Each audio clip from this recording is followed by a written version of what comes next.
আপনি আপনার নিজের টাকা অন্যকে ধার দিয়েছেন, খুব ভালো কথা। কিন্তু আপনি অন্যের উপকার করতে গিয়ে নিজের সবথেকে বড় বিপদ ডেকে আনছেন।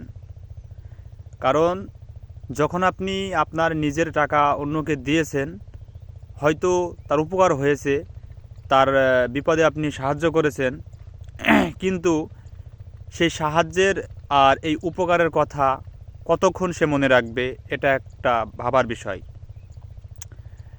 কারণ সে যদি বলে আপনাকে 5 দিনের কথা বলে টাকাটা নিয়েছে, দেখা যাবে যে 5 মাস পর্যন্ত পার হয়ে যাবে, টাকাটা যে আপনাকে দেওয়া লাগবে এই বিষয়টা তার মাথাতে একদম থাকে না।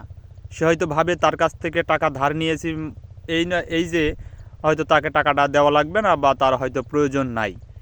কিন্তু একটা জিনিস মাথায় রাখা উচিত, টাকা সবার প্রয়োজন। 5 দিনের কথা বলে যে আর খোঁজ পাওয়া যায় না, সেই সব লোককে টাকা ধার দেওয়া উচিত নয়। এ কারণেই আবার যখনই ওই ধারের টাকা চাওয়া হবে, তখন তাকে বিভিন্ন কারণ দেখাতে হবে।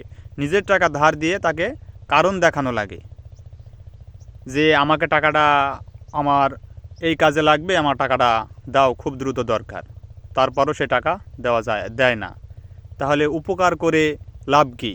এর থেকে নিজের টাকা নিজের কাছে রাখাই অনেক ভালো।